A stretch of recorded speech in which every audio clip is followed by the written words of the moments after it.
Hi all, welcome to my channel, welcome to my world, the world of Wayne, and we've got another paint storage system from the folks over at Model Designs Limited. This time we're going to be doing the large wall mounted rack.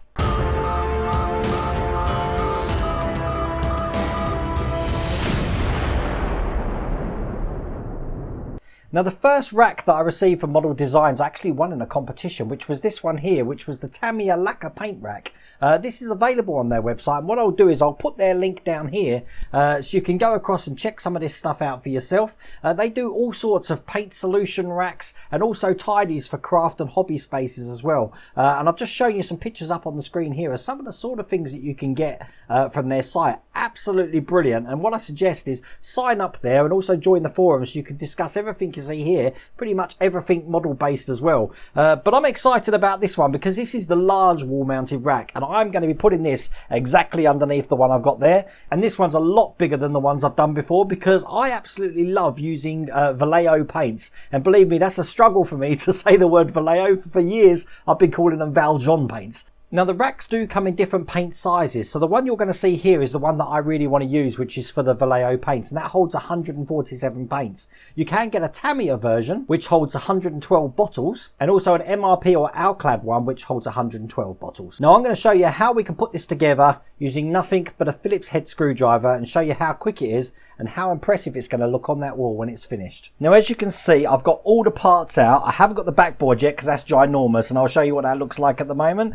These are all been wrapped up. Now if you look how they come in the box, they're all in polystyrene. They're wrapped absolutely perfectly. You're going to get these in impeccable condition, and all of these acrylics here have got a protective cover just on both sides of these, which we'll need to peel off before we do it. It is worth saying that these are available in MDF as well, but the acrylic versions do have a plus and minus 12% tolerance. What that means is that when you load it up with paint, it's actually going to fit perfectly into the shelves, and it's not going to bow and it's not going to warp because of that tolerance level, which is absolutely brilliant. But what we're going to do, we're going to open these up, and then we're going to take the protective plastic off these so we can start assembling this together.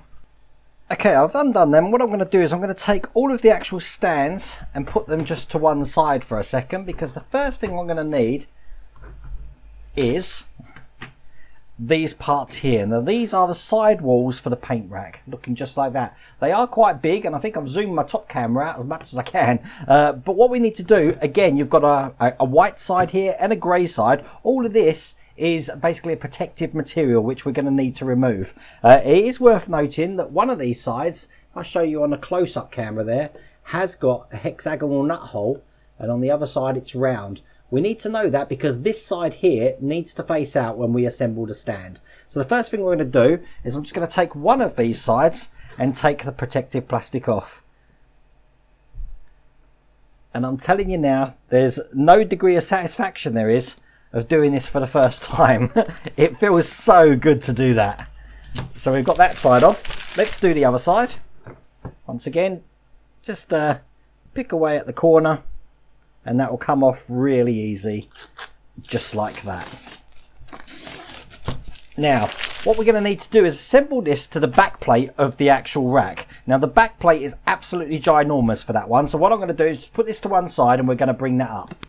Now I've really come up far with my top camera there, so you can see just exactly how big this is. I do have the dimensions for this. This is basically 742 millimeters high. The width here is 660 millimeters and the depth is 55 millimeters. We need to peel the plastic off. Now because this is going to be the back side, and we know that because the nut hole here, the only bit of plastic we've got to peel off at the moment is this side, because this is the side that we're going to be attaching the first shelf to. So I'm going to peel this black protective plastic off.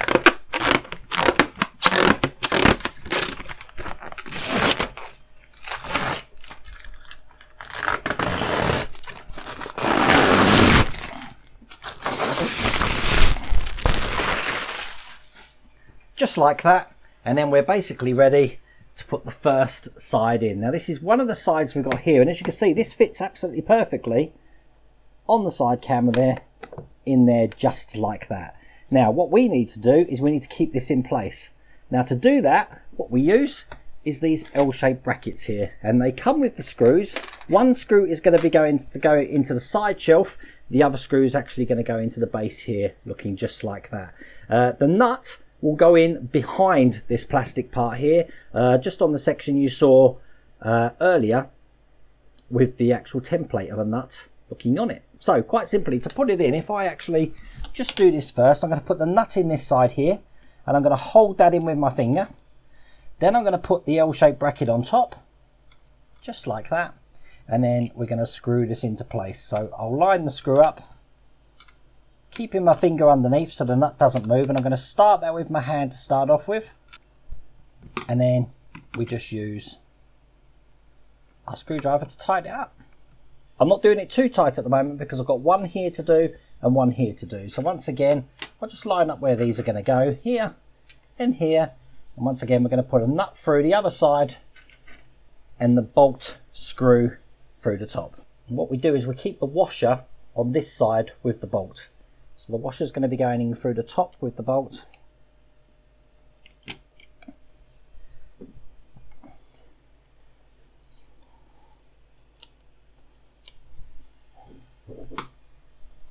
Hold the nut in there, and then we just tighten it up. Now we've done that, we're ready to put the first shelf in. With these shelves, you've got a flat end and you've got this curved end here. This curved end needs to go towards the top curve end of this actual rack. So this is going to be going in this way, so that you go this side of the brackets, just like that. And then once again, we're going to do the bolts and the washers exactly the same way we did before on this side. And as I mentioned before, on this side here, you've got a shape of a nut, so we can put a nut in there, put it against this, and then that means the bolt comes in from this side here. Doesn't take a lot to screw these in. It's just a basic couple of turns and it's tight. So do the same to the other two. And when that's completed, it looks just like that. Now, if I actually just pick this up and show you on my main camera, you can see how big this thing actually is. But it's looking really impressive. So we'll put this back down. Now you don't need to over tighten the screws, they only need to be hand tight, so you don't need to put too much pressure for that. Now this is where the fun begins. We're actually going to put the shelves in. You get two kinds. You get the base here, which is going to seat the paint on top of it, and then you've got the separators which go just slightly above this, which is going to hold each individual vial of the paints. And as you can see, this is for the Vallejo paints. That's why you've got so many holes in this one. But depending on what model you choose, obviously you'll have a different amount of holes in them. Quite simply, all that's going to happen is these are going to go into the slots just like this here. And then this section will be going straight on top of it. So obviously the part that we're actually going to feed the paint into is going towards the top of the frame here. So we've got to do that for every single one of them. But once again, because they've been shipped impeccably, we need to take the protective plastic off them. So now we've got all of that protective plastic off, let's go put them in where they go.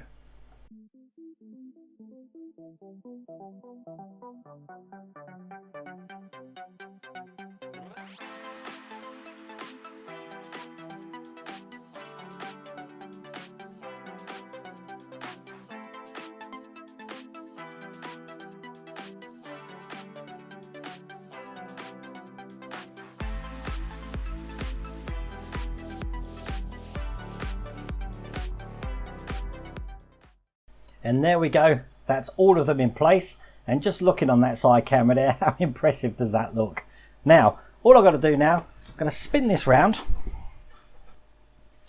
Just like that, because the last thing we need to do is just put the other side on to this side here, which are going to keep all the shelves in place. And once again, we need to take off this protective plastic. But before we do that, once again, I am going to mount the little adapters that we've got here, just to the base there, and over here, using the nuts and bolts provided, looking just like this. So once again, we'll just have a nut just going behind the back plate here, just like that, and then we'll be putting the bolt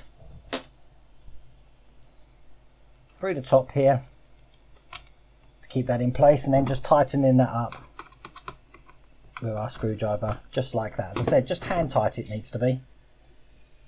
I'll do the same for the other two, making sure we orientate it again with the curved part facing the curved part at the end of this frame here.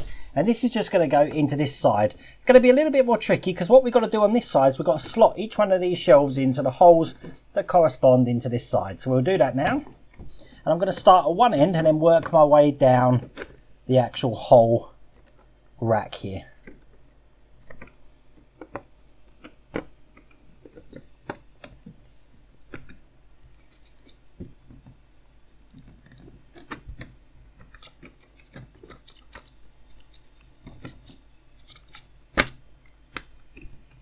And you know what? That was a lot easier than I thought it was going to be. That's completely in, just like that. And then the last thing we need to do, just secure this with the nuts and bolts each side. Once again, the nut goes the other side of this shelf here. I'll do the center one, and then we'll do the other three afterwards. So just hold that in place with my finger here. Put the nut in this side, just like this. And then tighten it up. And there you go, that is a fully completed rack. Now I'm going to attempt to show you what this looks like on the wall. So let's pick it up. And as you can see, that's the first rack that we did. That was the Tamiya paint rack, the lacquer paint rack. And this is the large paint rack. All ready to be filled with the Vallejo paints. I'm sure you'll agree that looks absolutely brilliant. So there you go, it's on the wall. That's going to be appearing in all my videos. All I have to do now is just fill it up with some Vallejo paints. I've got some on order because my son wanted me to paint this character called Goku from Dragon Ball. I haven't got a clue what it is, but I said I'll paint it for him. This was printed on the 3D printer over there. But that should be fun. But listen, if you want to get one of these stands for yourself, they don't have to be an acrylic. They do MDF versions as well. Head on over to the Model Designs website and you can get those for yourself. But they do run competitions as well, which is pretty much how I won my Tamiya lacquer paint there. So again, you'll see a competitions tab on their website. I'll let you into a little secret. At the end of the week, we're going to be running a competition over here for the exact same prize that I received there. So keep watching this channel and thank you for watching. If you like that video, please remember to give me a thumbs up. And if you haven't subscribed already, please remember to subscribe. Other than that, take care.